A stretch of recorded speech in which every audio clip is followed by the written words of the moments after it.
You should let. Yeah, man. Let's do it. We're ready to sit down with my phone. Yeah, I think it's more than that.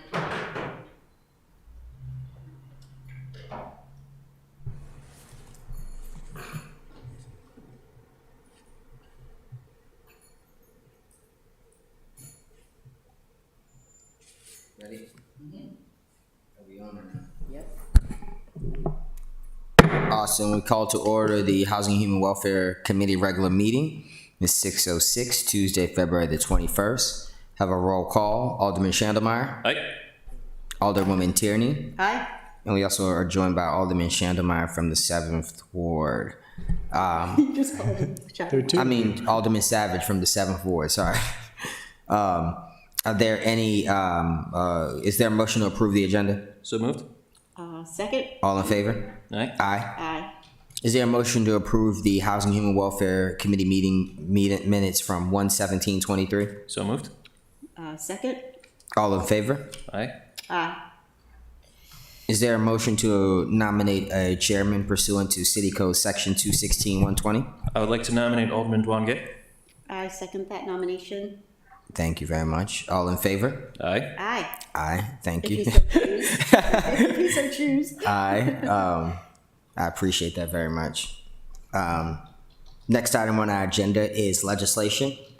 We'll start with 05022, Landlord and Tenant Relations, Rent Guidelines. For the purpose of developing rent guidelines, creating a rent stabilization board to create and oversee the guidelines, setting rent increase notice requirements, generally concerning rents and landlord-tenant relations, and removing a misplaced word in the section.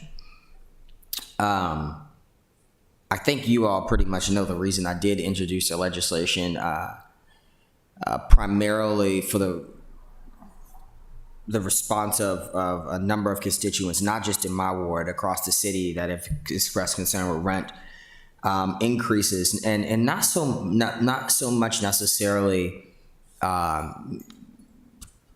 this standard rent increase that you would expect from a landlord, but sometimes much more drastic, and has been happening much more often, and particularly in our multifamily communities, where tenants are seeing sometimes a 10 or 20% increase in rent, and faced with 15 to 30 days to either accept or turn down the cost adjustment proposed to them by the landlord. And so I think it's a conversation that we definitely need to have. I think the Rent Stabilization Board is a much easier alternative to the rent control, which we have known to be problematic in other municipalities. To be honest, I think what's missing here from the legislation and before us, 05022, is a mechanism where the city manager or this board, or this committee, which we sit on, would have the authority to hold accountable and responsible individuals who break the set rent guidelines. And so that is one thing that I will be having to discuss with the Office of Law, and what authority, if any authority, do we actually have given to us by the state or the county or our own city code. Any questions in the legislation? I think the first question I want to ask is, what do we have now in any capacity? I do know, and looking at the code, my question is, what do we have now on any sort of rent assistance? I believe we do have something on rent assistance, and that, I guess, is separate than what this is proposing. Yeah. I know that in Chapter 18 we did, and we probably introduced this during the pandemic. Yeah, we did. We prohibited a rent increase. Yes. Yeah. Yep. Mm-hmm. Mm-hmm. And I totally, fully supported that. I just was, and I'm sorry, I didn't do my homework on asking Laura, maybe Gutierrez, on what do we have now as far as rental assistance, and is it working? The city of Annapolis has its own rental assistance program with about $150 and some change $1,000 in there, I'll say. in between $150,000-$200,000. It is tied to the hotel and entertainment tax and resets annually at 3%. Thank you to our state delegation for working with me on that amendment. An individual is able to apply for up to $3,000 per calendar year, and they have to have been employed at least in the last 90 days or are currently employed. Once they provide the appropriate documentations to the Office of Community Services, they're able to process their payment request through the finance department, and a check is sent to their property manager. That is simple and that's fine, but that's only one time.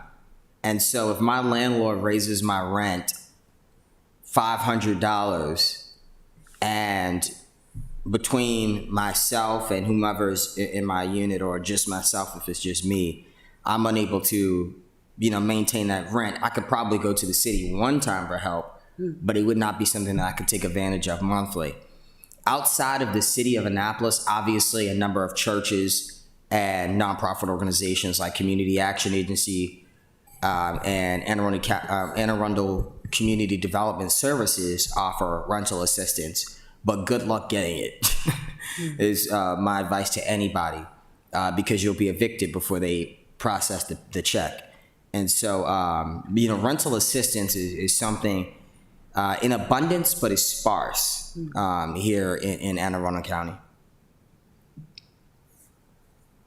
Alderman Schandemeyer. Thank you, Mr. Chairman. I do think this is a really good starting piece of legislation that has potential to have a positive impact on a couple people's lives. Personal story, my wife and I were kind of thrust into buying because our landlord was jacking up our rent by about $400, which would put us in the housing house cost burden category of rental housing. And luckily, due to a wedding fund, we were able to use that as a down payment, but we had to crowdfund our down payment because housing costs in this city are so obscene, and we're a very hostile city to make new housing in, especially lower cost housing. After some conversations with a member of the Housing Affordability Commission, Elijah Harrisburg, two things came up for trying to avoid potential pitfalls with this, to still provide a potential benefit, but not have the thing that happened in St. Paul occur, where they put a very strict rent stabilization, rent control guideline, and several rental properties were sold, putting a lot of people that could have potentially benefited out on the street and out in the cold. And that is exempting new construction for a certain period of time. I think we just got to find a period of time that doesn't discourage the construction of new apartments, and tying the rate to inflation. If the chair is amendable to this as a friendly amendment, I'll probably try and put those guidelines in after we get a chance to kind of talk offline and go over it in the rent adjustments portion of the legislation. I don't know how I feel about the exemption of new construction. I think, we could put a timeline on it probably. If the legislation is passed, new multifamily developments have a 10-year exemption on the or a 10-year exemption in, I don't know how the amendment would be worded appropriately. We can find a time to find like a timeline off, Yeah. offline, but the rationale for that is if you prevent any new construction from coming in, we've helped a small number of people, but we haven't addressed the underlying issue of the housing crisis. According to the Housing Affordability Needs Assessment Task Force's report, there is a lack of supply. And if things like this can potentially discourage that lack of supply, where I don't want to say doing nothing, because again, this has a lot of potential to help a good amount of people, but I think we would be hurting something that has the ability to help more in the grander scheme. And I mean, well, that also depends on, 04022. Will we have a city where new development is possible even? And so I think these bills, the legislation 040 and 050 kind of go hand in hand. Because it's like, what will we look like in a year as it relates to access to affordable housing development? I very much agree with you. Every healthy housing market has the three S's: supply, a healthy supply of housing stock; subsidy, a healthy subsidies for folks who cannot afford market rate housing in that market; and then a healthy amount of stability. So things that keep people in their homes once they've rent or purchased them. This is a really great element for supplying subsidy, and it is something I will be supportive of. We want to try and make sure we can do the most good with it. But we're not, you were saying we weren't planning on moving forward on this being fully up or down tonight, right? No, I don't think it's ready to make a recommendation to the full council, in particular because my colleague from Ward 8, who has been supportive of the legislation, has sent me a number of amendments. Oops, I'm so sorry. I did not mean to just burp on this microphone. My colleague from Ward 8 sent me a number of amendments that need to be addressed as well. And I just want to make sure that they're all in order with, kind of what we all think is good practice in housing. And so one of the things that I did meet with a couple of constituents who were concerned about the legislation as well. I wanted to include under the composition and terms that we add a requirement that at least one or two of the members be builders or developers. Oh, interesting. Which I think gives them an opportunity, I guess, similar to the point that the alderman just made from Ward 5. There will be concern about, cost of construction and how That's a good unit cost plays a factor into it. Get support. And I think it would make sense because if we scare away new apartment construction, the people who are here can potentially benefit, or in the units themselves can potentially benefit. But let's say I live in the city currently and I get in a divorce and I can't live in the current house, but there's no available apartments in the city. I have to move out, and that happens all the time. Can we pull up this screen? Does this work by Bluetooth, or how does this work, this screen? This? Yeah. Julie would have had that. So we can't connect anything to it? No, it doesn't work via Bluetooth. Okay. I just want to show my colleagues this. We need to get the, I think in the General Assembly they have it so that it's the individual that comes forward to speak and broadcast it. Yeah. I saw that. But on HotPads, I wanted to show, because this is actually showing properties for sale by owner as opposed to properties for sale by developer. And when I type in Annapolis, Maryland, right? And let's just go low to high. Prices low to high, and the people at home can follow along and do this with us as well. We've got 2 studios on Maryland Ave. One unit is 350 square feet, and it's $1,350. And then there are 3 other units in between 600 and 700 square feet at about $1,650. I actually would consider those priced appropriately based off of what else I've seen in the city. We've got one other apartment off of Victor for less than $1,500. And then after that, everything just jumps straight up. I mean, from studios to $1,700. Minimum. $1,794 studio apartment. According to apartments.com, in the city boundary of Annapolis that you can move into today, there are 5 apartments available for $1,500 or less in a city of 40,000. And that's similar here to what is being shown on HotPads. But again, I just want the general public to keep this in mind as to why, and my colleagues, as to why I think the legislation is important. Just because I think of it. I think of it like this as well. If I'm a family that is what we're targeting in this workforce bracket, and I want to be able to move from my subsidized unit that is probably about $1,500 to $1,600, and I'm receiving a government subsidy. There's really no other place that I can go into in the city of Annapolis right now outside of Annapolis Roads, which is in Ward 7, which was formerly a subsidized property. Watergate, now Nautilus Point, which is in Ward 8. And Eagle Rock, which is now Quiet Waters Reserve, which is in Ward 6. Anything outside of that, you're in a completely different market now, and your units are starting at minimum $1,800. And so, and that's for the one bedrooms. And so, that's what I'm really just thinking of when we get to this legislation. I'm open to any amendments, though, from the public, from my colleagues, as we kind of move forward on it. So my question is, I understand this in reading it, is that it's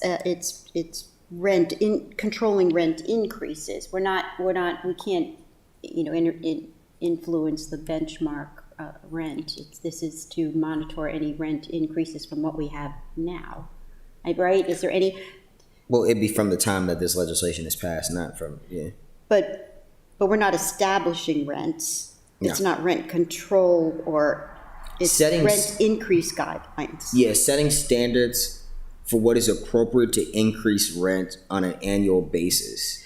But actually, it's based on a very factual thing. There's not, there's not subjectivity in this other than having a board to review and offer different viewpoints. But it says the guidelines are based on the increase or decrease in the residential rent component of the consumer price index for all urban consumers for the region covering the city of Annapolis under the Mid-Atlantic region, as published by the United States Department of Labor Statistics or any successor index.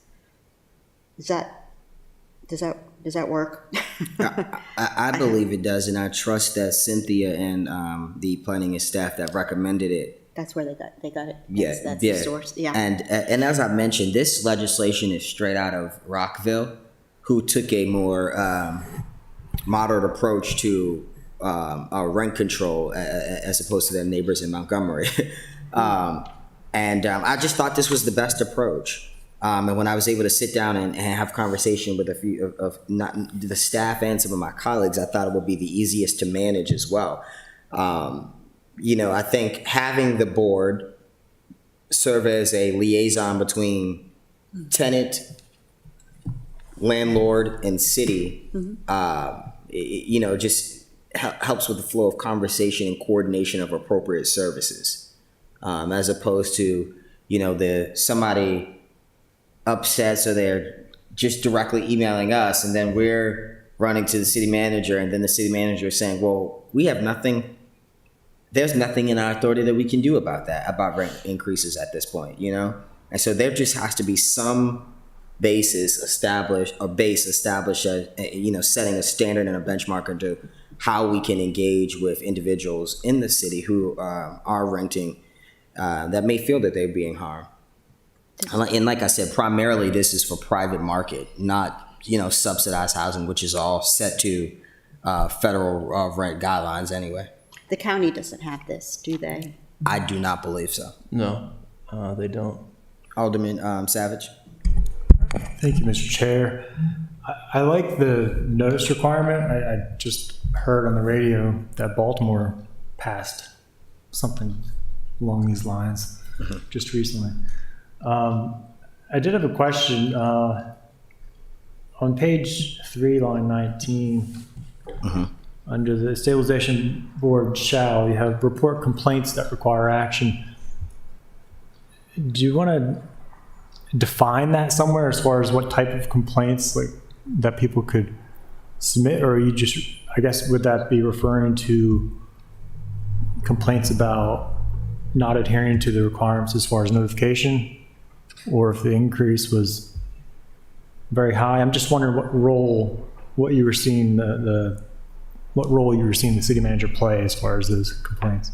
Yeah, you're probably right. As I kind of said in the beginning, I do think that we need to add more definition to some of the actions here, just so that it has the teeth that we intend for it to have. And to be honest, I am not sure what an appropriate response from the city manager would be if someone has, if we found out that they have, broken not a law because it's not a law, but broken our recommendations for what we feel is appropriate for our citizens. And so that's something that I wanted to talk more about the Office of Law, and so that they can set guidelines first off of what authority do we actually have, so that we aren't just, waving a wand where we don't really have that leverage. But in my mind, let's say, a tenant comes and complains to the board, and the board finds out that, hey, the landlord raised their rent by $600 and only gave them 15 days to respond with a vacate or with a notice of intent to vacate the property. Ideally, the board could review the recommendations or review the report submitted by the tenant, reach out to the landlord to try to find out, additionally, if there were any wrongdoings, and at the end of that, present that report to the city manager and say, hey, this person has been, found to break X, recommendation. In my opinion, that should go as some sort of fine or fee, or, suspension of a rental license. Well, that's definitely the teeth to it, because otherwise you don't specify any kind of action by the city manager. And so they could, because it seems like the board itself has powers to, let's see, you have it listed. So the powers of the board are basically to encourage and notify the the owner, right? The landlord, that they need to reduce, modify, postpone, or increase. Like if something's excessive, the board can go ahead and notify them. They don't really necessarily, at least as it's written, I don't see them having much as far as teeth, as far as, really monitoring. You're absolutely right. Yeah. Creating and monitoring the annual guidelines no later than March the 1st, using supporting evidence, as it has in bullet 2, publishing those, and then following up with any current changes, whether it be based off the state, county, or federal level, that relates to rental increases or rent guidelines.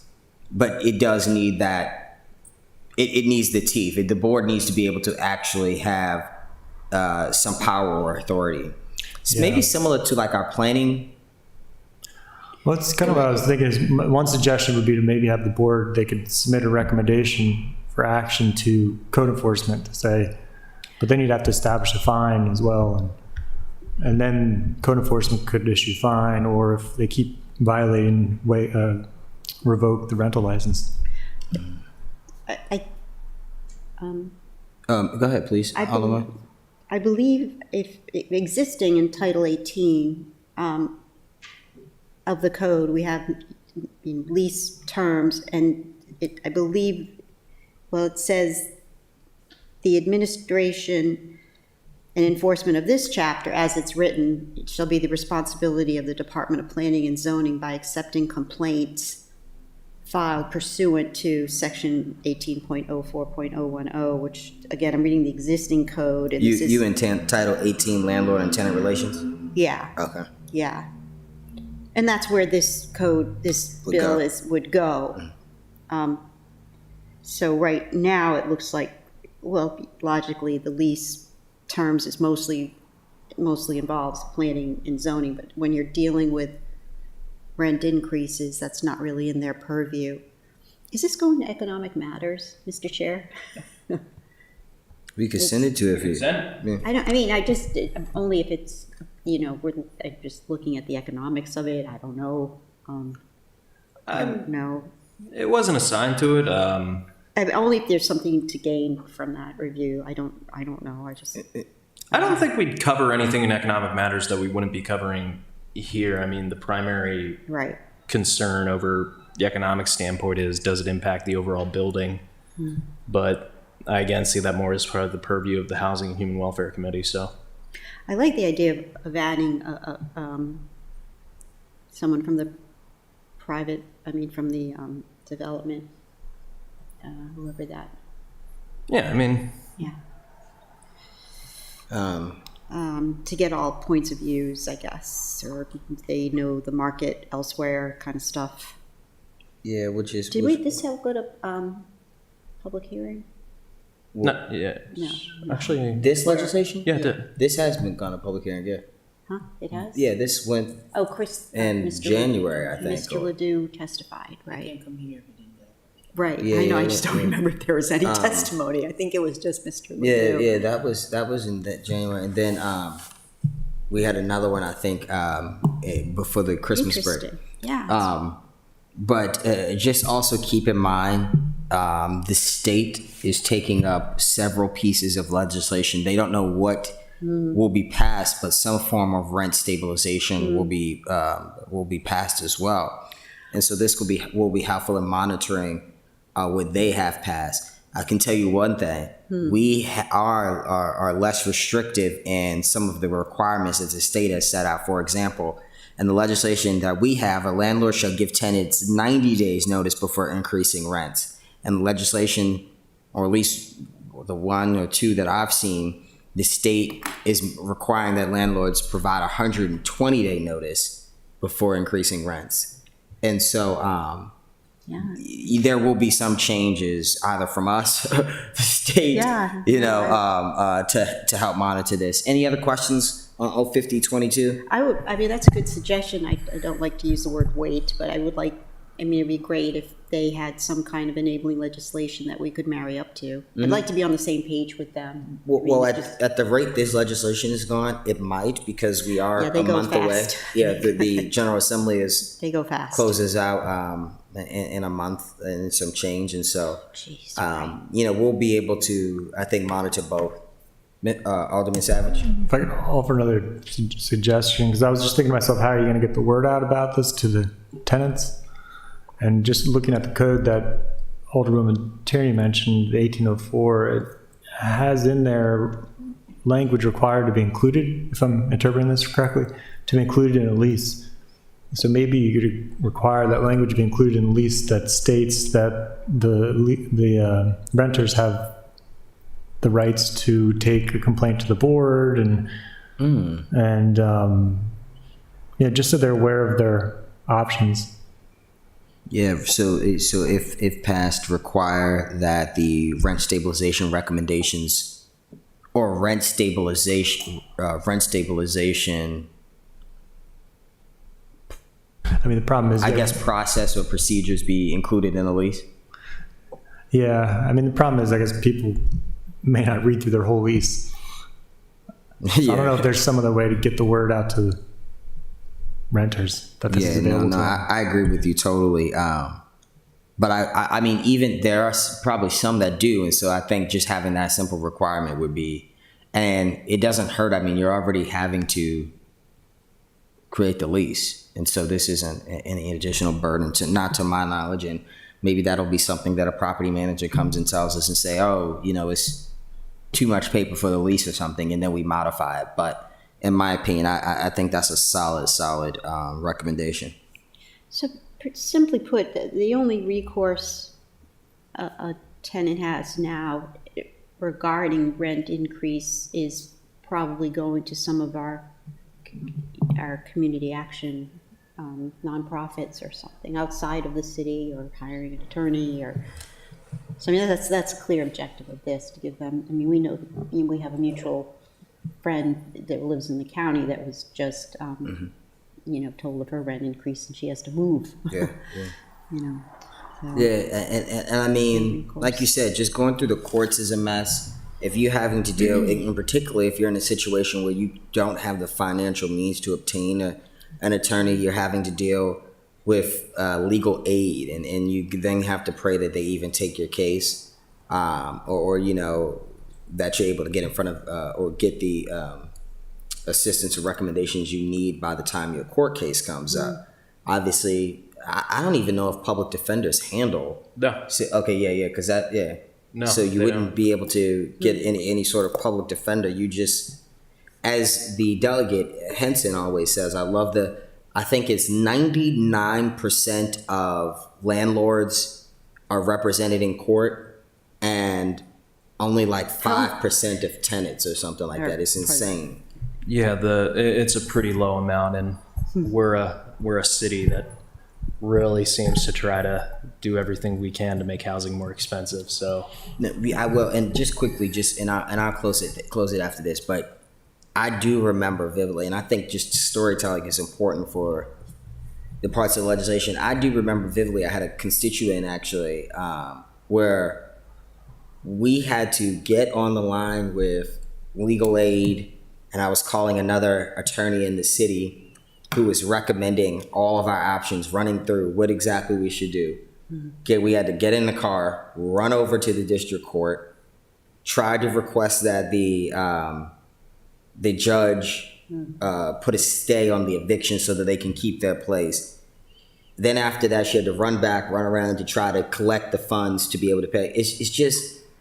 It's a burden that families just should not have to face, and particularly if you're a working family and the bar is just kind of outside of the reach of your hand, and it's only unobtainable because of the situation you're put in.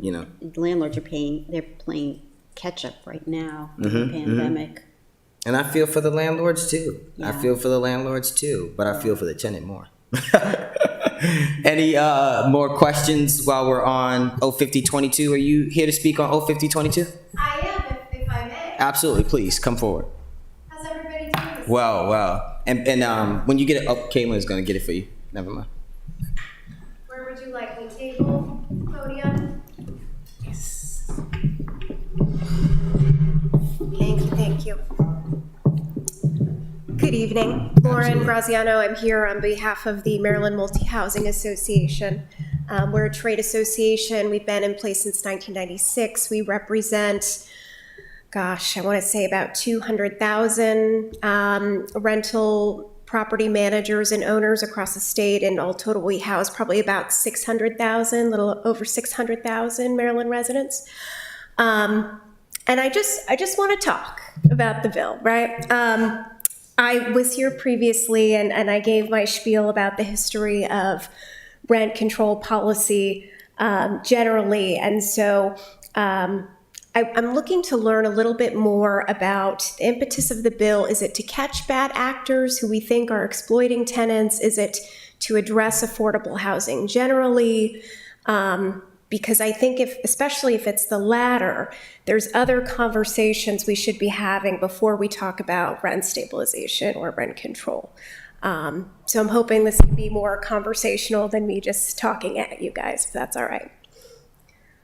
That's appropriate. I appreciate you coming on, and I think we did have a chance to swap emails, if I'm not mistaken. Yes. Okay, yeah, okay, a little just bit. before the holiday, I think. Yeah, and then Yeah. like everything, we kind of lost momentum. Yeah, because right, yeah. holidays and That's no problem at all. session and exactly. I think it's both, a mixture of both, to catch bad actors and also to provide an opportunity for people to be able to live in the city at an affordable rate.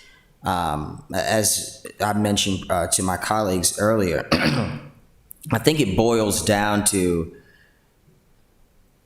three properties in the city of, or three multifamily developments in the city of Annapolis that provide what we are considering on this commission affordable rental housing, and that's at $1,500 or less.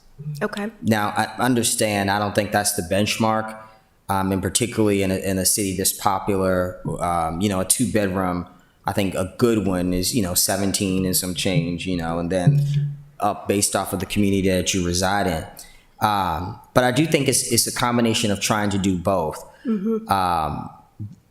As I mentioned previously, though, I don't want to be too aggressive in trying to promote affordable housing that we create rent caps and then nobody's happy, really. And so I'm trying to find a balance. Yeah, no, and we appreciate that. So I think one of our fears is that this is a slippery slope to that, and we just want to make sure you're on the same page because that has a very well demonstrated history of not being successful, full blown rent caps, right? Even in recent history, we saw it in St. Paul. They've walked back a lot of their rent control initiatives. Other cities across the country have tried to do some iteration of this, and they've all kind of had to systematically dismantle them because it's just not been successful at controlling increases in the cost of housing. I think at this point, you've correctly identified a problem. We absolutely have a housing shortage across the country and here in Maryland and here in Annapolis. And we certainly have an affordable housing crisis. I think from our view, the number one way to combat that, at least there's several prongs, but the first prong is looking at your housing stock and your housing inventory and how do you create more of it. And to the extent that this isn't aimed at that, I think we worry about that. I mean, I can go through the bill and give you specific recommendations on how to make this better, but going back to sort of the first thing I mentioned, if what we're really concerned about are folks where there's really a need to supplement their income for housing, I know there's a number of initiatives happening. There's a statewide voucher program that's been proposed at the state level, and other initiatives like that. Other jurisdictions are looking at anti-price gouging legislation that, again, would only capture the bad actors, the people who are truly exploiting tenants and raising rents, 50, 60, things that are clearly outrageous and uncalled for that aren't commensurate with the inflationary environment we're in, right? Because you say bad actors, and so if I am a landlord that flies by all the rules. My unit is to code. My tenants aren't paying an outrageous amount. How would this negatively impact me if I'm doing everything I'm supposed to do? So even if you're doing everything you're supposed to do, there are a few things in here that still make me nervous, right? For example, the membership of the board, right? You have here. 2 residents of the city who possess a demonstrated interest in housing and renters' concerns. To me, that could be better balanced. You could have folks on there that represent the builders or landlords, right? And I'm sorry if I missed the first part of your conversation. No, you're totally fine. Yeah, that was one of the. Suggest that early on. Yeah. Okay, great. So great minds think alike. So that would be one thing, right? That could be better balanced. There's some really gray, squishy language in here that says something to the effect of if the board feels it appears to be excessive. Legally, I don't know that provides folks sufficient guidance on what kind of behavior's prohibited, right? How much is too much? I feel like landlords need greater guidance than that. That would need to be finessed. And so there's other things. And then just generally, right? The creation of a rent stabilization board sort of suggests that eventually we are looking at some form of stricter rent control, I think is the worry and the fear. So would you be open to, and obviously I would have to check with the Office of Law on this, and if there was a provision maybe under composition and terms, or a purpose that would, outright prohibit recommendations from the Stabilization Board of Rent Control? Yeah, I think that's something definitely worth talking about. The other thing that comes to mind is I know Montgomery County does some iteration of this where they have rent guidelines that they publish and that are made public that are supposed to sort of, they do what they say they're supposed to do, provide a guideline for landlords to provide guidance on what they're supposed to set rent at. Although they are not mandatory, they're optional, they're purely there as a guideline. There might be language in their local ordinance we can borrow that kind of refines this a little more.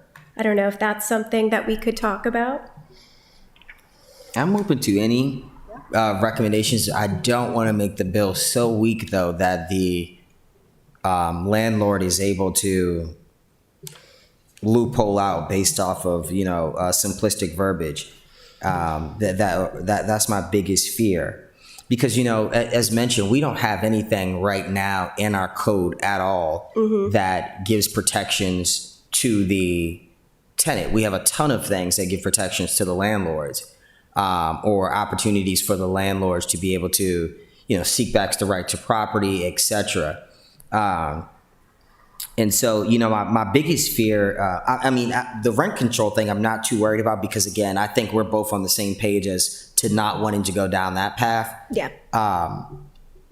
But I'd be a little concerned about, I don't know, I'll have to look at MOCOs, and part of the thing, we had a bunch of language in here that was like voluntary, and I had that all removed.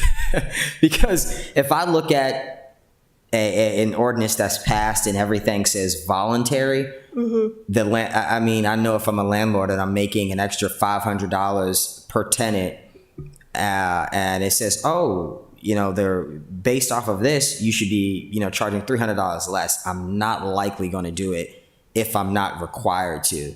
And so I think maybe that's where we can try to find some balance. Maybe for units at a certain square footage, you must follow X guidelines or something like that, Yeah, that's where it gets tricky too, right? So when we talk about reasons that a landlord might raise rent, we're looking a lot of times, one, and what we've seen most recently, everything's gotten more expensive. The cost of living's more expensive. Our folks in particular, we tend to be big guys that have a lot of units and a lot of properties. We also employ a lot of people. We want to be able to pay our people a living wage, right? And a lot of our price increases go to business operations like salaries, like payroll, but also maintenance of the properties is more expensive. That gets absorbed as rent.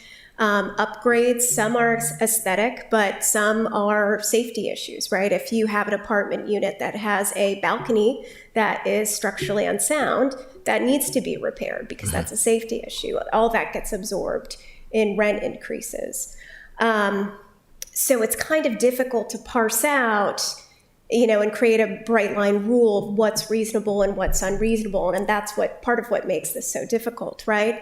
And so I mentioned anti-price gouging earlier. A lot of those, the way they're structured, they will draw sort of a bright line rule. Rent increases over 20% are generally considered prohibited unless you demonstrate you've made some kind of capital improvement to the property, et cetera. That would warrant a significant rent increase. Those typically are what those look like. And they sort of capture, I think, a nice balance between taking into consideration these case-by-case instances where it makes sense that the landlord needs to raise rent, but also kind of regulates your bad actors that I keep referring to. Any questions from anyone on the dais? Alderman Shinema? Thank you, Mr. Chair. So I appreciate you coming forward, sharing some of your concerns. A lot of them have been touched on here or there by us in various formats. I don't know if you came into the room before or after we got into that. Somewhere during, yeah. Halfway through. And I appreciate you mentioning the fact that the housing crisis is caused by lack of supply. This is something that is consistent with federal data from the past three administrations. This is something that is consistent with the state of Maryland's data. This is something that is consistent with the National Associations of Counties data. This is something consistent with the Annapolis Housing Affordability Task Force data. All of these sources have come down to the same conclusion. There is not enough supply. Yeah. That said, It's the chicken and egg thing going on here. Yeah. yeah, well, it's These are hard questions. There's no doubt. They're hard questions. That said, we're a city that fights supply tooth and nail. we're trying another bill, and it's Your workforce housing bill, right? That one was a flashy splashy issue. I mean, accessory dwelling units, the most basic form of slightly increasing density, took 3 years. And we have to help our most vulnerable constituents in some way. I get calls a lot from one of my favorite constituents, Irene Nelson, and it's my rent's gone up because of this, this, and this, and I'm having difficulty paying. And we've been able to hook her up with rental assistance, and that's helping. But the next go around, it has potential to go up again. And this is in the Admiral Farragut apartments, which are some of the last bastions of actual affordable market housing in the city. So I appreciate your concerns, but we do have to come forward with something on this. We're happy to work with you. We're happy to try and find a medium that doesn't discourage renovation and innovation and new construction. You may have come in after I mentioned it. I was talking about like exempting new No, that's construction one for of the certain chief- periods yeah, or tying chief to inflation, concerns. which we're all seem to be on the page on. But we have to do something. In this bill, we're willing to work with you, but we do have to put something forward on that front. So thank you for your time, and thanks for coming in. No, thank you. And I'm glad that there's consensus that we're all willing to talk about what that something is. Yeah. That's great. Good news. Alderman? Yeah, I really appreciate your perspective because I appreciate you coming out and also your perspective because I used the expression before, sort of the cart before the horse. Did I say chicken before the horse? In the sense that right now we have limited inventory, so of course landlords can charge, more because they know that there isn't much. So we're trying to do both at the same time, but I appreciate your comment about it is important to look at the inventory and see how that is, leveraging the rent benchmark, if you will. There are variables here. And I think a part of this is this, and I wanted to say that earlier, is helping us with inventory. Right. Because, Yeah. and particularly with these, I just say for rent by owner. I don't know if there's a industry term for them, but, rent by owner. Are you talking about like smaller private landlords? Yeah. Small landlords. Is the state definition of a small landlord 5 or less units? I think it depends on the statute you're looking at. It's an Okay, interesting okay. issue because I just, there's a bill before the General Assembly now that I think defines it as 15 or less, but you might be right. It's either 5 or less or 4 or less typically Okay, is cool. what Yeah, because same looking at the bill out of the assembly, and I'm like, I'm never sure exactly what qualifies as a small landlord. It depends what statute we're in sometimes. Yeah, and I'm sure we have a ton here in the city, and particularly in the Alderwoman's ward, Yes. in Alderman Tierney's ward. Yes. Or Alderwoman Tierney's That's probably ward. that one that you mentioned on Maryland Avenue. Yeah. or 3 or 4 in Maryland Avenue. Those are still a result of Title 8 or something, Yes, the federal housing program. Yeah, those Yeah. are those were that inventory was a result of that, and he in this landlord has always tried to have affordable rent, knowing that he had the market of St. John's students looking, Yeah, but, and and so it's worked out. no, I agree. All of those things, should be taken into consideration. And so I think we'll wrap up on this because we kind of are all in agreement at some point. And so in the new year now, you and I could coordinate a meeting to maybe run through and put together some amendments or recommendations. I will add that one of the things that we are discussing is how to assist land or property owners who, like, as you mentioned, maybe have defaulted maintenance on the property, because I think that's incredibly important too, as you mentioned, for those that are providing affordable rents, that they do have access to capital or credit to make the necessary repairs, because there has to be some, for those landlords that are doing the right thing, they should be incentivized with something, and I think that, maybe some low interest loan from the city, to repair or to, fix up or to even get in compliance with, Title 17 stuff or our property maintenance? Yes, right? yeah, Title 17. So all of that's good. I hope that we can, put something together. I think there's another group that has some amendments as well. So Okay. Between myself and you and my colleagues, and we can all get some good stuff together. Alderman? I just had a question for you, if you have time that I thought of.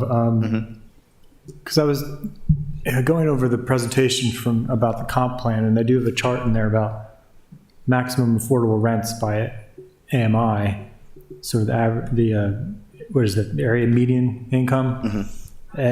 And so it actually is it's at the 80% level right now, at least according to this. So 80% AMI. So that's the median for the city, which isn't really too bad. That means it's below the 100% level. But where do you want to see it going in Annapolis? What are you referring to? As far as what do you want to see be the median rent? Well, What would be affordable to you? again, I think that depends on the location, the unit size, the condition of the unit. I mean, all of those things have to be taken into consideration. And honestly, that's why I think it has to be done on a case-by-case basis by a board. I think it would be very, very difficult to say. See what the board in my mind is doing is saying, here's the blanket lay of the law for rent guidelines within the city of Annapolis, and what their role will be is to field complaints from tenants who are aware of their landlords actively breaking those recommendations. And so I don't know how I don't without looking at the report that we put in here, I don't know if I can tell you what a affordable rent would be. I think you would have to literally look at where does this person live? Like I said, what does the unit look like? Yeah. What were the previous rents over the course of the last, 6 to 12 months? What were the previous rents from previous lease signers? All of those things have to be taken into consideration, I think. Yeah, and if I may, similar to what you're saying, I know for us, the way we kind of segment out our properties, we talk about them in terms of A class, B class, C class. A class is your luxury stuff with lots of amenities. Your target population's going to be different than your B and C class properties. So it might be a little older housing stock, right? Mm-hmm. Rents may be a little cheaper. And so to your point, it's difficult. It's going to vary depending on what category you're talking about. But that is a very also good point. Maybe that is something that we add into the legislation. What are you really trying to target? The board looks at it based off of the class. Mm-hmm. Because look, rich people can get outpriced too. Just because you make a lot of money doesn't mean I want to pay $4,200 a month when I know the unit should be $3,600 a month, And so I think that A class, B class, and C class should be taken into consideration. But I would actually be, based off of what you just said, be willing to let the board dictate, their recommendations based off of the classes instead of a blanket approach. Is that something that would? Well, I don't want to get into the. We're just spitballing here. Yeah, because right? we're not going to solve it tonight. But no, and these are things I'm happy to take back to the membership and get their feedback on, of course. Okay, and I'm taking a note of the class recommendation, and then I know we've talked a lot about studies, and I know there's different minds about studies, and some people feel that's where legislation goes to die.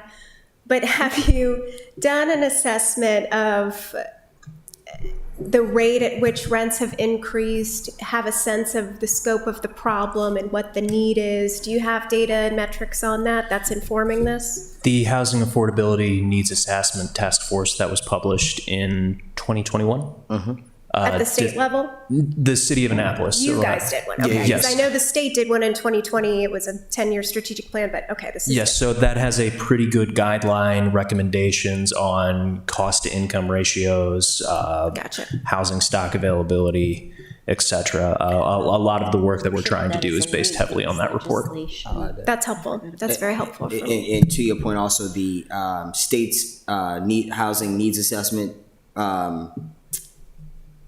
workbook or whatever you want to call it was fantastic. Great study, And yeah. it absolutely hits on so many different points, and I would encourage my colleagues and any listeners to take a look at that.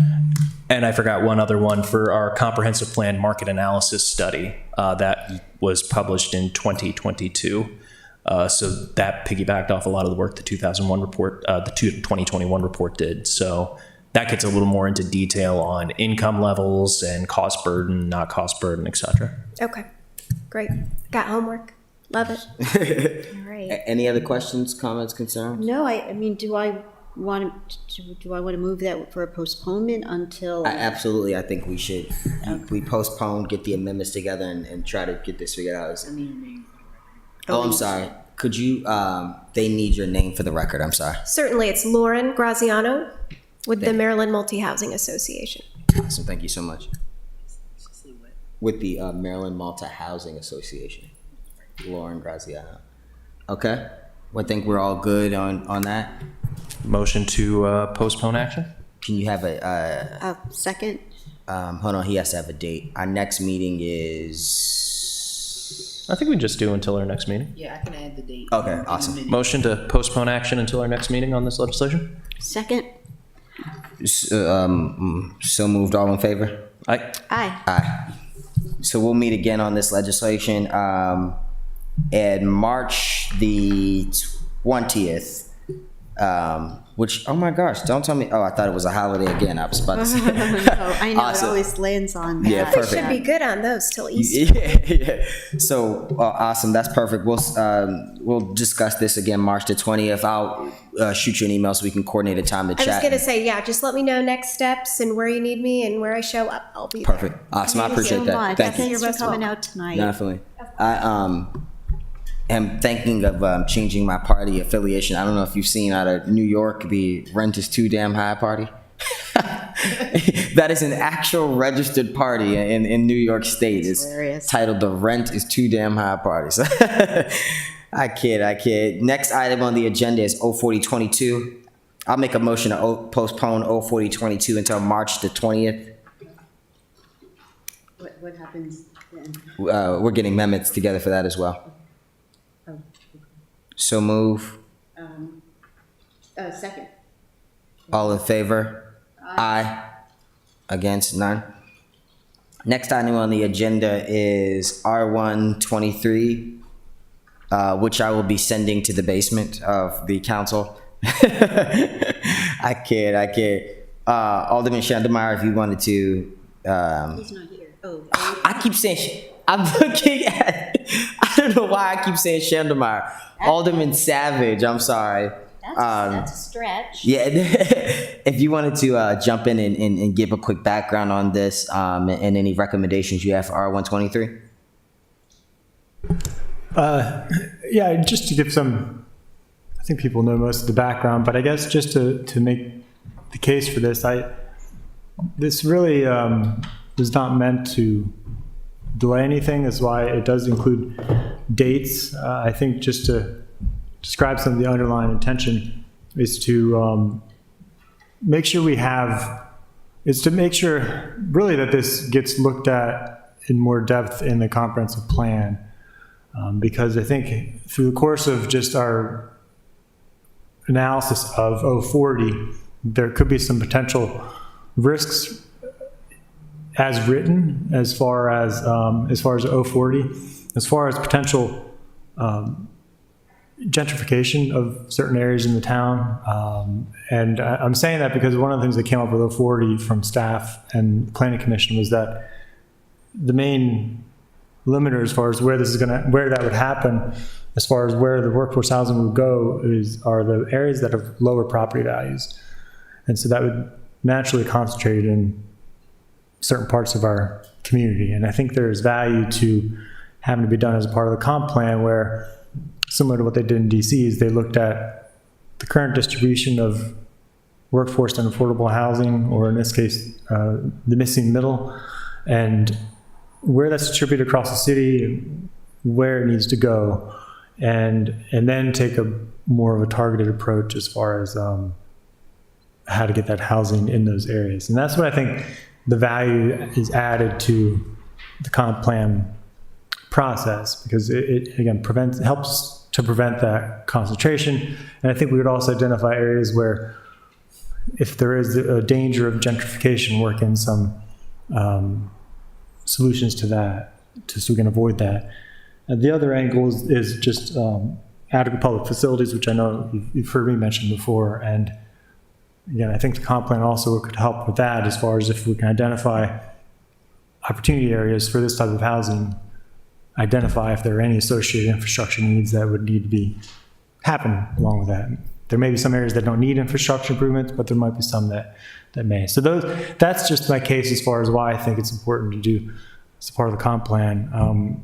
The other part of that is I think it would help to, just through that process, help to try to build consensus around where we're going to go with that housing, and as far as with the communities, because if we can help identify some good opportunity areas and describe to them what the housing would look like, I think we could really get some communities on board with this approach. And I recently sat down with Eric Lashinsky and talked about, I saw the presentation he gave about what this housing looks like. And, I think if it's done the right way and through the comp plan, I think we can really develop a good plan moving forward for this type of housing. So that's our rationale.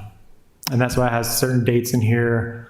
And it also recommends setting up a community advisory task force for the comp plan.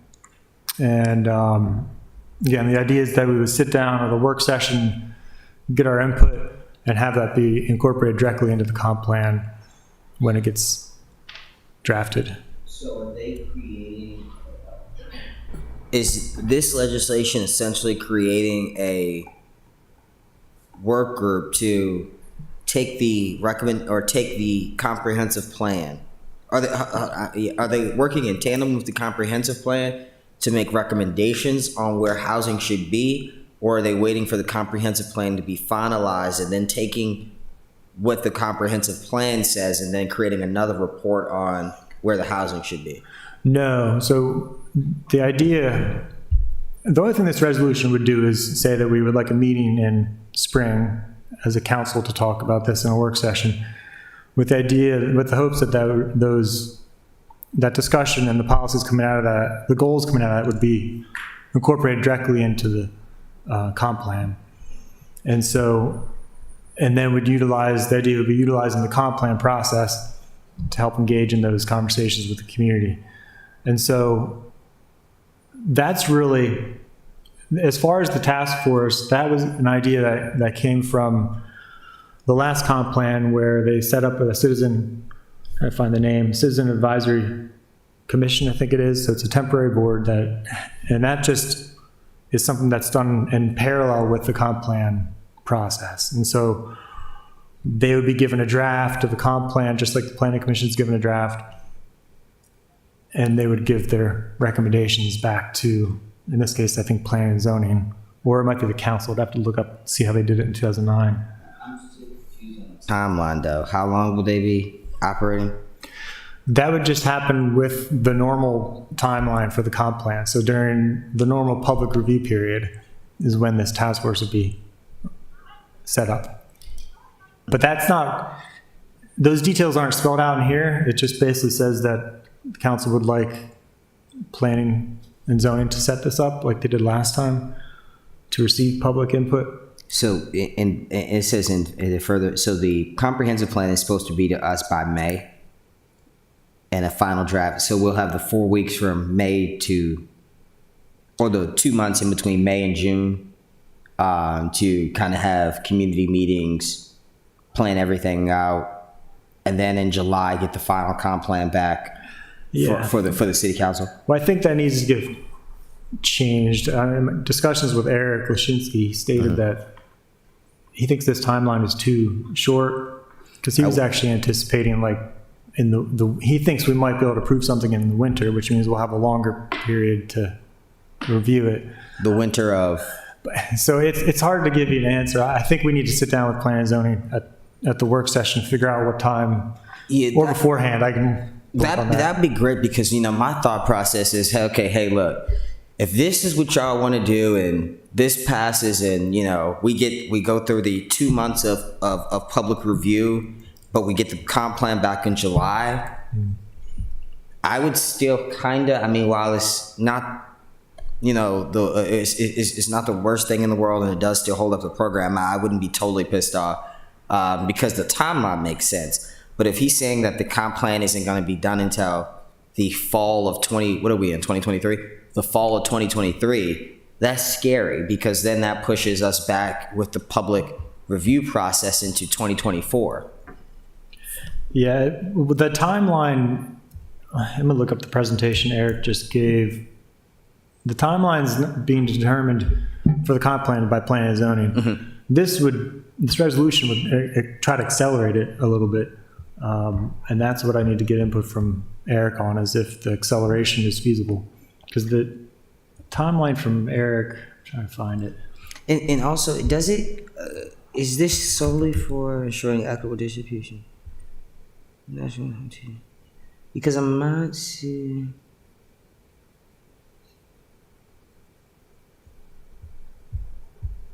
Okay, yeah, the timeline from Eric is that it would go, a draft would be created by May, sent out for a 60-day comment period till the middle of July. Planning Commission reviews from July to September. And then it goes to the City Council in September, and we would vote on it, I guess, whenever we wanted to in the fall or winter. But that's Eric's timeline that he has.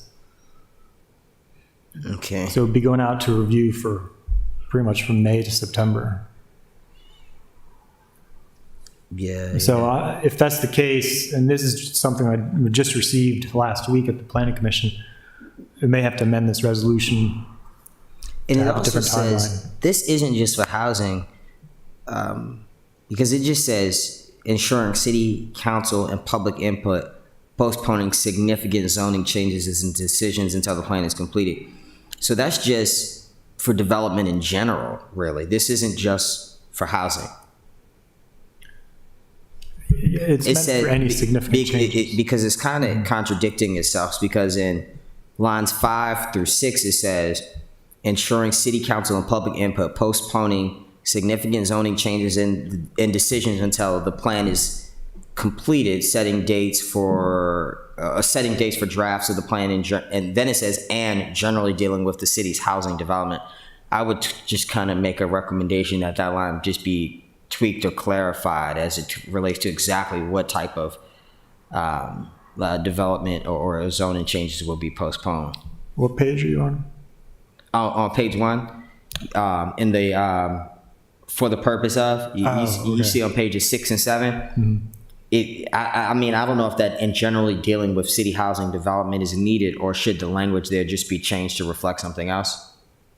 Yeah. Because the way I'm reading it, I'm thinking all significant zoning changes will be postponed. And then it just says in generally dealing with city housing. So that loses me completely. So, yeah. Any other questions from any of my colleagues? I gotta go seniority, then age. Alderwoman Tierney. We are here now, and there has been very, I would say, significant opposition to the workforce housing bill for different reasons. So let me ask it this way. Following this process, what would this provide you that you would feel more comfortable about workforce housing, workforce housing policy? that you don't have now? Just what would this process provide you? I think I'm hearing that it would provide sort of this, you know, a linear process, and I totally get that. You know, in a perfect world, we should have the comp plan, and the comp plan goes to sector studies, and the sector study evolves into city code and all that. But what will be different when we know that there is still some substantial opposition to workforce housing in and of itself? I just want to know what this process will provide that will make A more efficient process for development, really. well, what we hit a wall. I mean, we hit a wall. Would you say, right? We hit a wall, and so I'm just asking. You go through this process, and you still hit that same wall with some very viable concerns. You may not agree with them, but they're very viable concerns. Why can't it be in the county? Why do we do this? Why are we opening up the whole city? All that stuff. You're basically going to come back to that. And so I'm just asking, following this timeline process that will take time, and there's risk here in that we know our track record with approving plans, that might delay it. So I just still have the question on what, other than being, you know, very logical, what will this process provide, my colleagues and others, that they will be more receptive to workforce housing? Or is this just a long way of getting to know? Do you know what I mean? Like, there's some serious issues right now that should be addressed, and very honestly and openly. And I don't know if following this is going to really, I think you're going to get back to that wall. It feels kind of, And I think the housing, I'm sorry to interrupt, but I think our housing committee has spoken to that. Like, that is usually what happens, that it seems fairly redundant to the Affordable Housing Task Force or to the work that the Housing and Community Equity Development Commission could be doing. I think we could utilize them, honestly, in the meantime, while both R123 and O4022 are being worked out, so that at minute, because I get your concern, Alderman, and I'd like first respond to Alderwoman Tierney's concern. I'm sorry.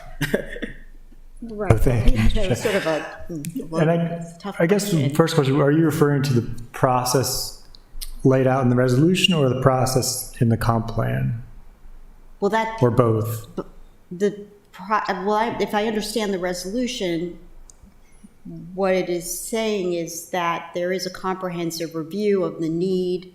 It will be documented in the comp plan. The comp plan then will have some opportune areas that we collectively agree on, and we move forward. If I understand it, sort of broad brush, but that's so. So that is it do you feel better about the process just being more, not done in a vacuum, and that we all collectively agree on a path forward? I do, yeah. It's a tough Because question. the process laid out in the resolution,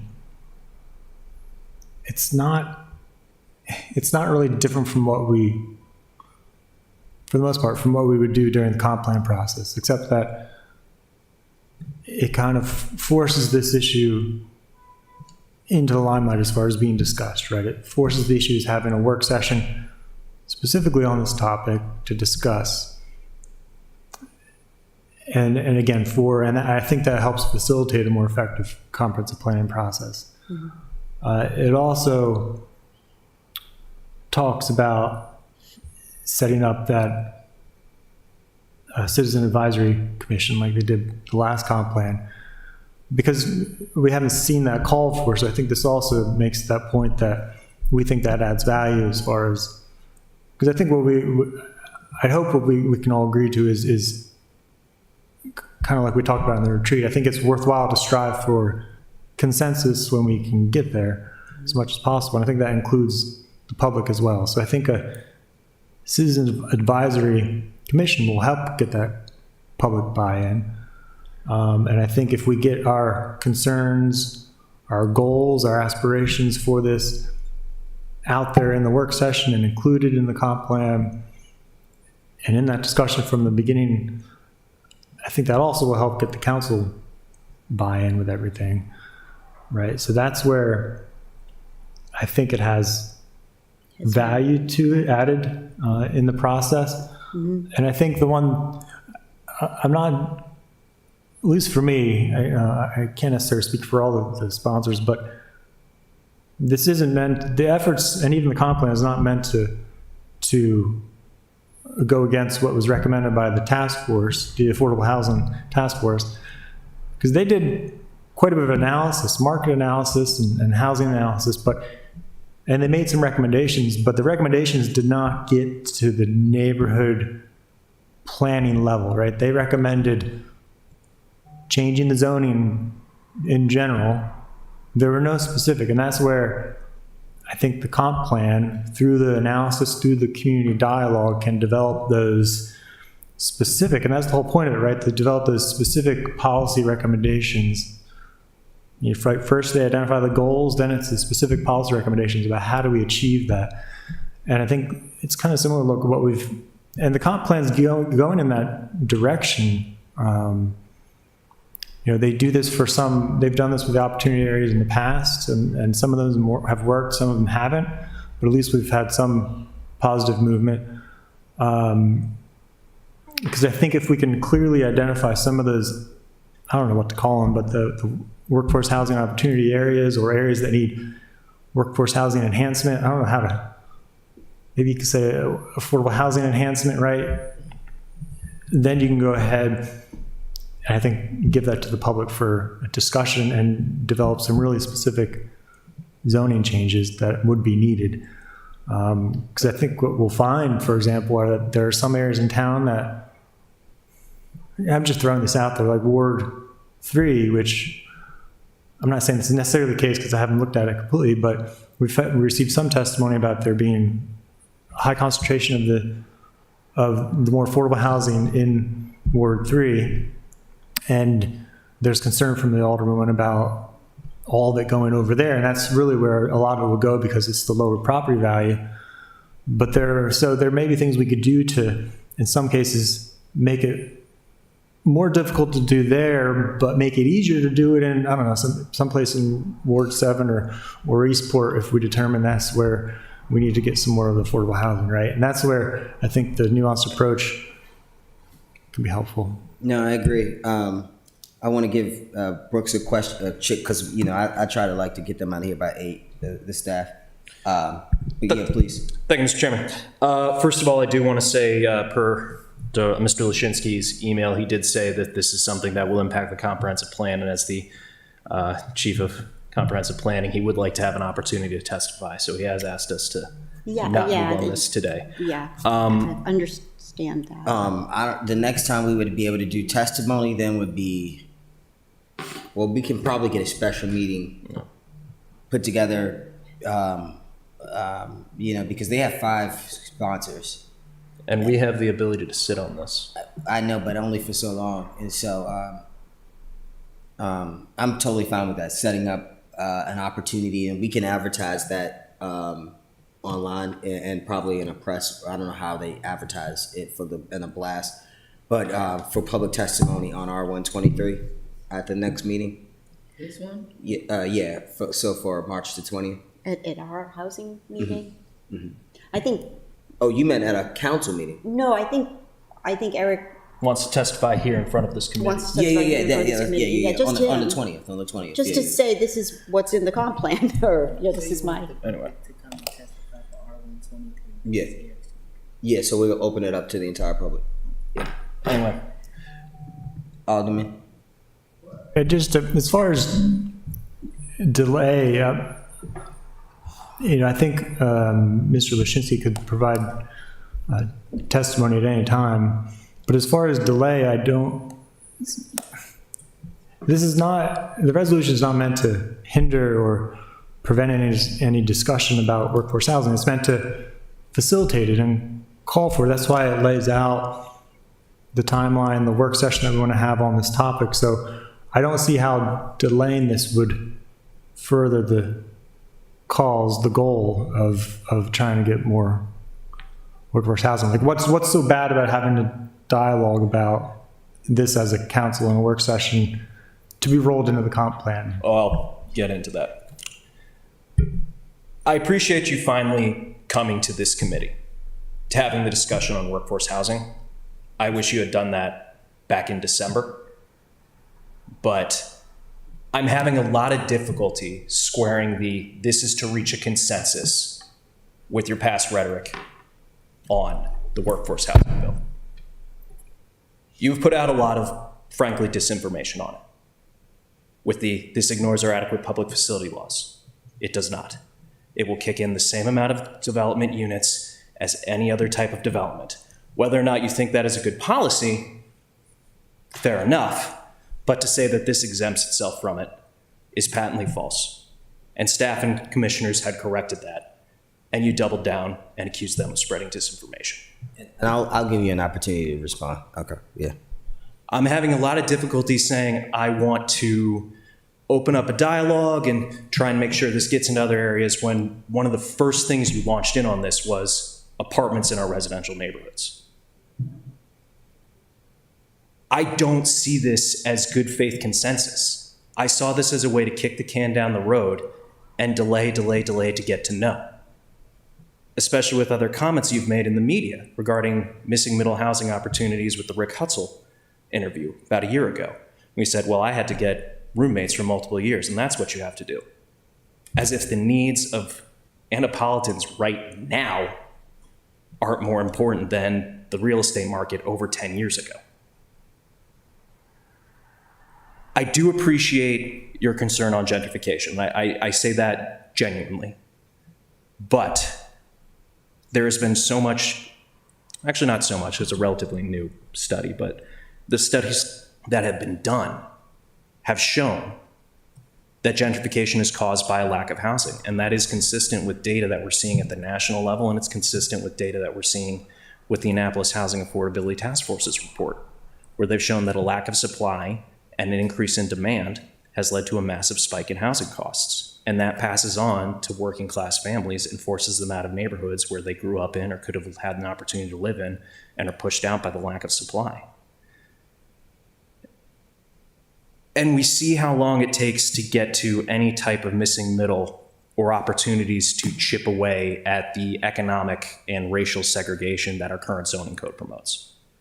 There's information that's posted by the US Census showing the data of racial demographics of the city of Annapolis, and when you overlap it with a zoning map of the city, it shows that overwhelmingly neighborhoods that are zoned single family, this isn't a perfect one-for-one because never is, but they are overwhelmingly the trend, is whiter and wealthier.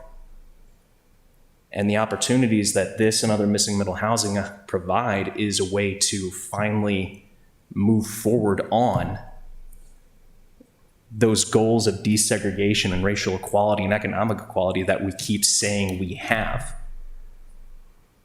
And the first time that came up with this, your immediate response was, imagine 4 to 6 units in the middle of our neighborhood. How do I square this as a good faith consensus building with all of that?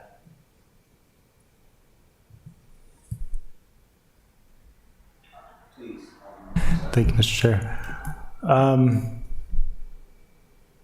don't know where to start with it. I mean, I feel like my comments are being twisted.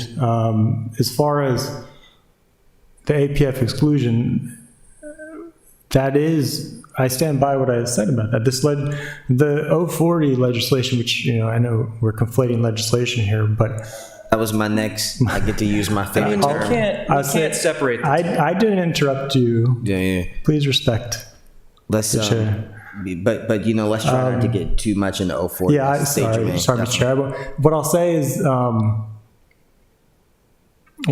that the proposed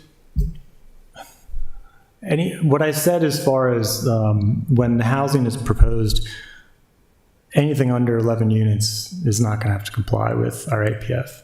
That's the threshold, right? And so that's where anything, when legislation proposes anything from 2 to 4 to 6, that does go around our APF. And when I was speaking about, I can't remember if you mentioned about staff, but when staff or even folks from the Housing Task Force, we received testimony from them saying that this would have to, that type of housing would have to comply with our APF. Right. People asked them, and I remember people asking staff, would this have to comply? And they said yes, but they did not specify. That's not correct because they would only have to comply if it's over 11 units. When how it was described to us as far as adding, duplexes, triplexes, quadplexes. And if you look at the allowable density on a lot, and I went through the calculations, and it would be anywhere between 2 to 6 units on just my little lot alone, right? So that would essentially be exempt from the APF because it doesn't kick that trigger for 11 units. So there's nothing nefarious behind or misleading behind that comment of mine. I'm bringing that up because one of which I've been saying all along, my primary concerns has to do with adequate public facilities. That's my neighbor's biggest concern with adding any kind of density. And so that's one of my concerns that I feel like need to get addressed with any kind of effort to add density, right? But dismissing that concern as misinformation or disinformation, it's not helpful because it's a way to, I've heard other names and insults thrown around, personal insults. It's a way of dismissing valid concerns. And so that's why. And it's the similar thing with my comment about the hotel and apartments. I said that because that's what's allowed in the R4, and the R4 standards are what get pulled over, right? The bulk standards and whatnot. Now, it doesn't I looked into it after I said that initially, and it doesn't specifically allow hotels and apartments. And that's why I changed it to say density akin to hotels and apartments, right? Because it is the density akin to that, which would be allowed with the new standards that are being proposed. And again, it goes back to my primary concern. It's not with the type of housing, it's with the density and the impacts. If those impacts can be addressed, I'd be happy to support an approach. And that's why, again, I'm pushing for R1, is because I feel like that's a way to identify infrastructure needs and help address some of the density impacts through that planning process. So again, that's why, but it's a constant dialogue. If people think I'm making a bad calculation or a bad statement, you're always welcome to bring it up in a civil manner with me, and I'm happy to discuss it because I certainly have no intention to be deliberately spreading any kind of misinformation. But I've corrected where I needed to, but that's kind of where I am with it. Well, again, when you stated that's going around our APF law, the APF law kicks in at 11.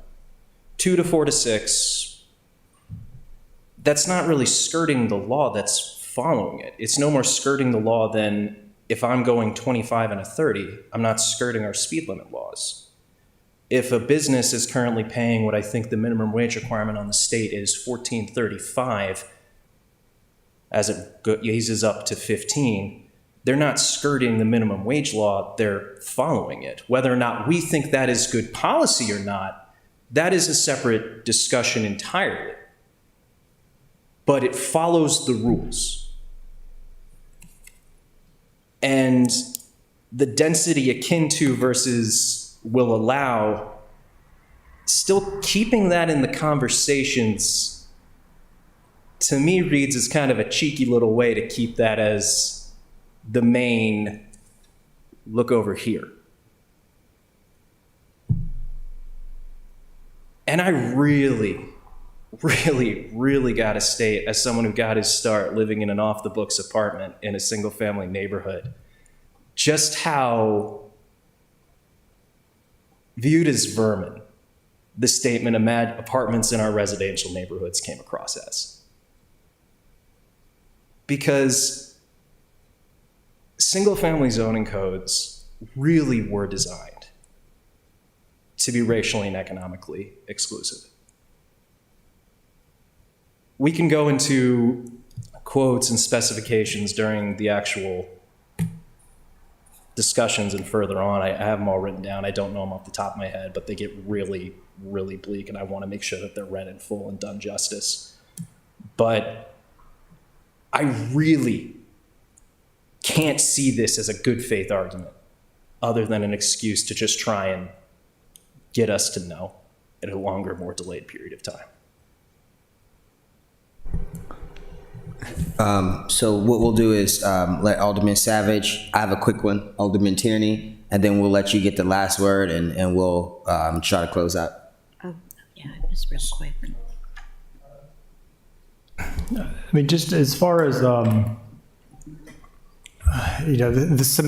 think the skirting is, I don't even remember how I phrased it, but it's really, I think, it comes down to semantics. I mean, I recently had this, just looking at the comp plan presentation, I think I mentioned this to Mr. Lashinsky too, but he mentioned, and I think I've heard Alderman Schneidermeyer mention this too, as far as duplexes, multiplexes being illegal in certain districts, right? That's a semantic, and I told him that's very strong because it's not actually, in some districts it's correct, but in some residential it's allowed, it's just a special exception. Or it's by standards, and that doesn't necessarily, I think they're correct, so I think we do need to be careful with using the right terminology. I think, I don't know what to do, Alderman, as far as, I'm telling you, it's good faith. If you don't believe me, I don't know what to do about that. I think if you're talking about using proper language, I mean, I just want to say it's not good faith either to be immediately jumping to the wrong conclusions about people. We're always open, calling us names and things. We're always open to have dialogue about this, about any issue. All right, I appreciate that, and this is, look, we can have good, respectful conversation on this, and I appreciate that. I am trying to refrain from having any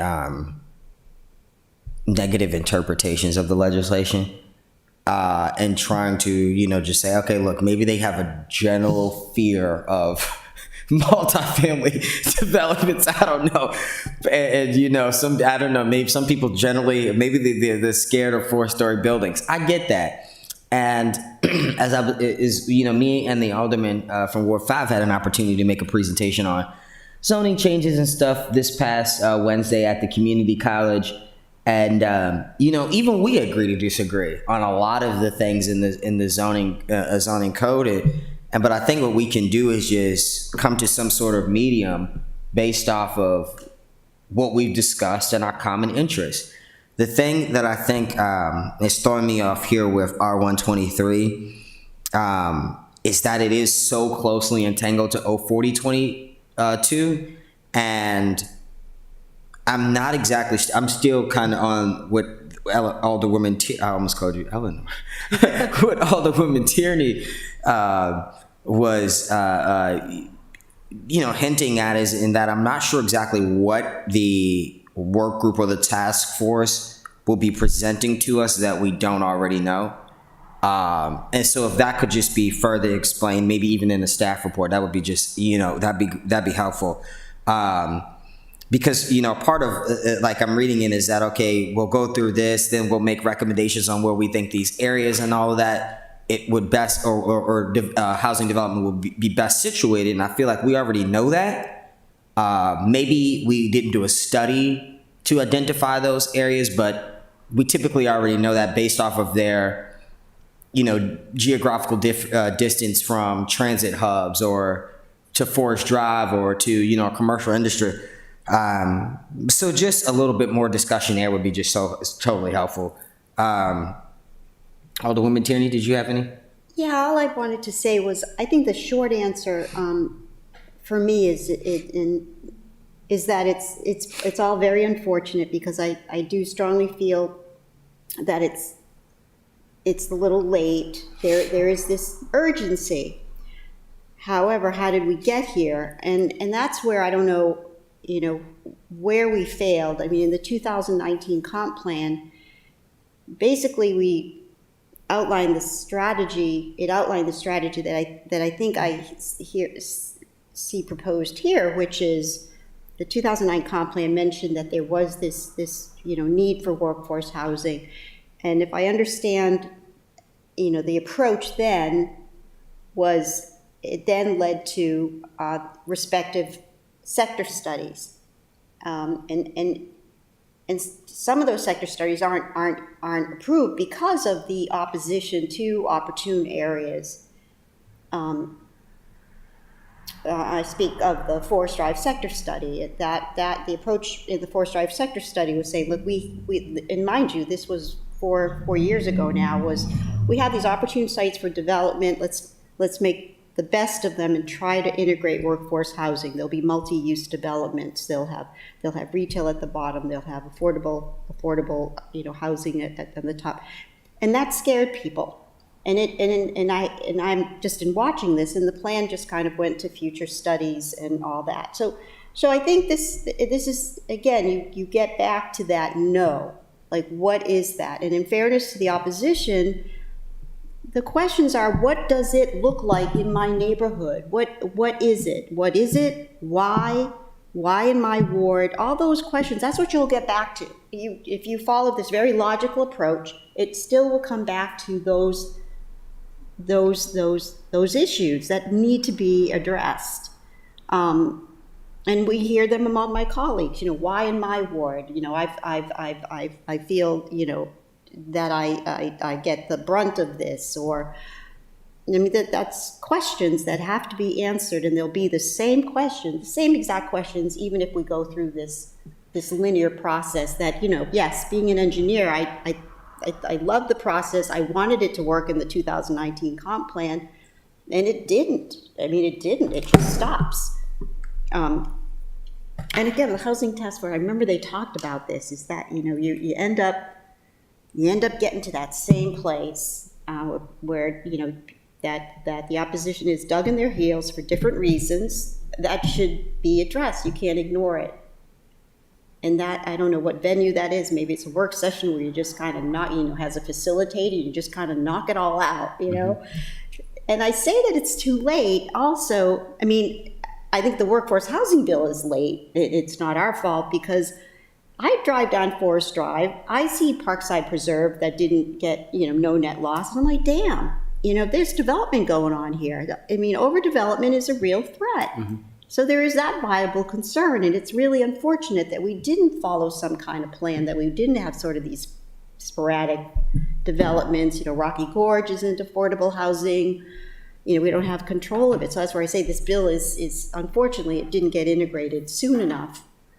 Well, that's just an opinion, but I think on this bill, I still feel like, I'm not saying it's a stopgap measure or anything like that. I'm just saying that I don't know what it will provide us that will respond to the voices that I hear against 040-22.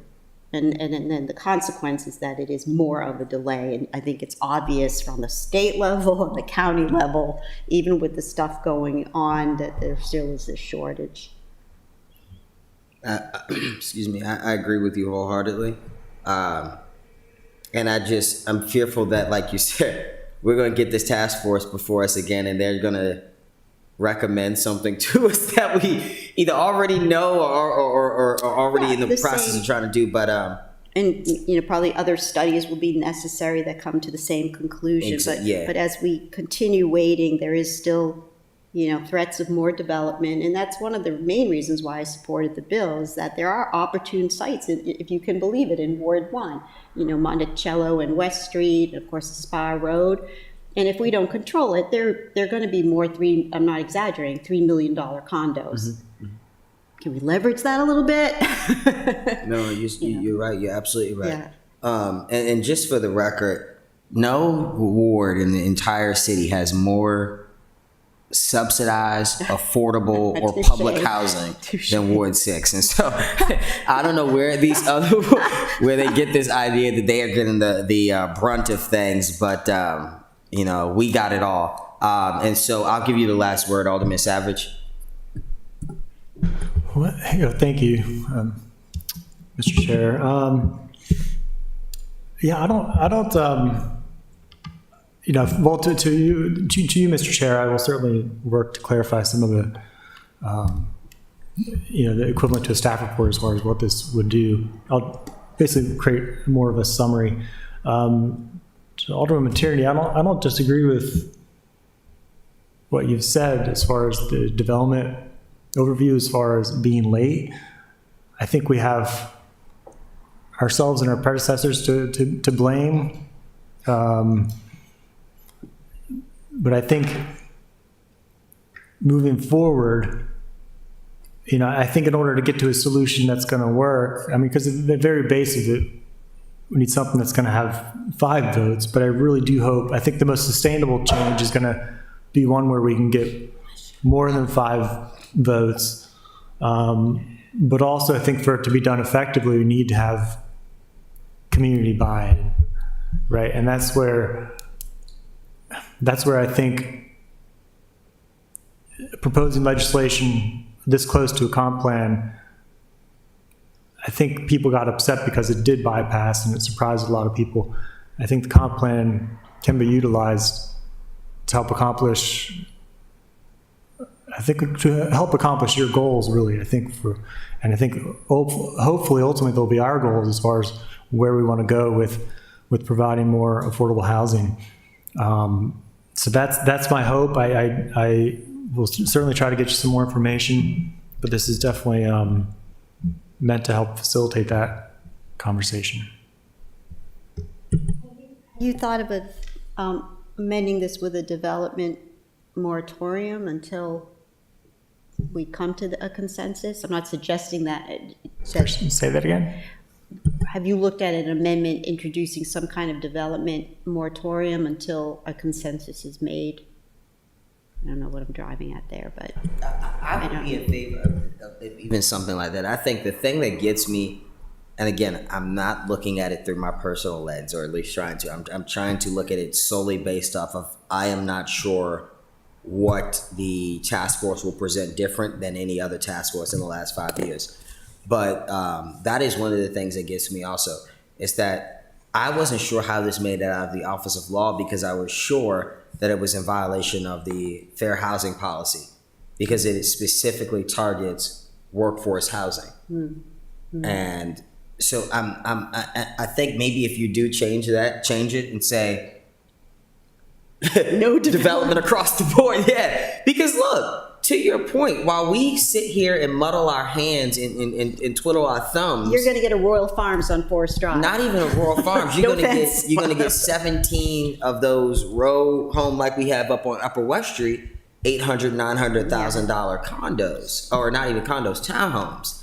And that is what my biggest fear is. And so if we want to put a pause on it until we are able to get through the comprehensive plan, put a pause on it all. Put a pause on single family, workforce, multi, commercial, because that is, I will agree with you in that one, in that instance, is that when you ride up and down Forest, it is a mess. And the Forest Drive sector study was supposed to fix that. So there could be uniformity. So the projects could, lend something to one another. So there could be flow up and down Forest Drive. We don't have that right now. And so if you are trying to fix that, I could see and support you wholeheartedly. But if it's just for the workforce housing, that just blows me, because that's the least of our concerns and our worries in regards to the most development in the city right now. And it's not workforce housing. Every time I turn around, we're getting an email from planning and zoning, and they're saying, hey, public notice, X building or X building or X, and so I think if you put all development, I will support that. Alderman, and then we got it. I do want to caution that because that's going to, one, kill an actual below market rate affordable housing project with the Willows, and two, Oh, God. Oh, no. so just keep that in mind. Two, the reason those developments on Forest are so expensive is two reasons. One, a lot of them have taken 16 years to get through. Groundbreaking. So I was just, for a reference point, I was 16 just getting my driver's license. Oh, now I feel really old. And that's when they started the process. That adds time and money. And then two, and the biggest cause is those properties, those massive developments, they're zoned R1, R1A, and R1B. Those are basically our giant, by requirement, unless we go through a planned development code, which adds a lot more complications and time and therefore cost, process. I mean, we could do expedited couldn't- development review. That would be a good idea. Yes, that would be a very helpful thing in lowering overall costs, not necessarily for affordable by HUD definition, but lowering the cost and achieving housing affordability. Yeah. That said, when the majority of land was zoned R1, R1A, R1B, you can't make that affordable by anybody's understanding of the definition, whether it's HUD's or normal people's. And delaying projects like that further or maintaining those zoning codes further is just only going to guarantee that. So Well, I would propose a motion that we postpone until we hear what the meat of the comp plan is, how it's going to address this. We have to hear from Eric Lashinsky. I don't know what format, when, how, what. Well, we'll I'd second that. We'll do that on the 20th. By then, all the aldermen can have the staff and reports and all that stuff together, and then we can just vote on it that night. I'll second that. Awesome. Okay. So the Did you get that? alderman. Can I just wrap up by some of your Yeah, two please. questions? So just to clarify, this is not calling for a task force. It's calling for the Citizen Advisory Commission, which would be run along at the same time as the public comment period of the comp plan. So it would not extend any time. And the purpose, just to describe the intention, would be to get community leaders from around and throughout the city who would help bring this back to their communities, get the feedback from their communities on the comp plan, and bring that feedback back to, which determine if it be the council or the planning staff. So it's more of facilitating public comment as opposed to, they're not doing any more analysis from that perspective. And also just to say, I agree with you, Alderman Gay, about changing. I'll look to change some of the language because it's a bit misleading in the intro statement about the housing development, stopping processes with housing development, because that's the intention was, again, just to emphasize that we felt we should halt any kind of mass zoning changes. And the rationale is, again, if you look at the comp plan, we're talking about moving in part or in whole towards, for example, form-based zoning. So does it really make sense to do a massive change across the board when we might be changing to a completely different zoning system down the board, right? But we're not going to know that until we have that conversation as part of the comp plan. But thank you for the time, Mr. Chair, today. Thank you for being here. No, yeah, this was good. This was great. Any other questions, concerns? I think we're all good, everybody. The motion was on the floor. Was there a second? Yes. Second, all in favor? Aye. Any other questions, concerns? Nope. Next item on the agenda is the adjournment. Is there anything for the good of the order? Yes. Thank you, Mr. Chair. Tomorrow, Vice President Kamala Harris and Secretary Marsha Fudge will be in Bowie giving an exciting announcement about housing affordability at the federal level. Amen. Amen. That is fantastic. And we'll be following that because we need all the good news we could get. And I think that's a wrap on all of this. I do have housing legislation coming out, and I will share it with you all. But for the third consecutive year, I've tried to put in some sort of legislation for property tax exemption or deferment for first-time home buyers and home buyers who qualify under our workforce definition. And so I should be receiving that from the Office of Law very Let soon, me share some, and look forward to sharing that with you all. let me. Oh, yeah, of course, please. Yeah, I am working with State Senator Alfred. The way it works is that the state as you know, the state writes enabling legislation, and then when that passes, that's when we can write similar legislation. And what we were working on, and it was sort of a parallel bill to workforce housing, like, you know, if we don't, it's kind of, it's a tax credit for our public safety, but then if there's no workforce housing for them to buy, what's good is the tax credit? But it's good legislation to have in support of our public safety officials. So we'll see. I'm following with Dylan on the status of that bill, which is. And she is the public safety chair for the Senate now. Oh, she is. Yes. Oh my God. Thank you, Senator. I did not know that. Mr. Chair, motion to adjourn? Yeah. Okay. Is there a second? Second. All in favor? All right. Aye. Aye. Closed out. Here you go.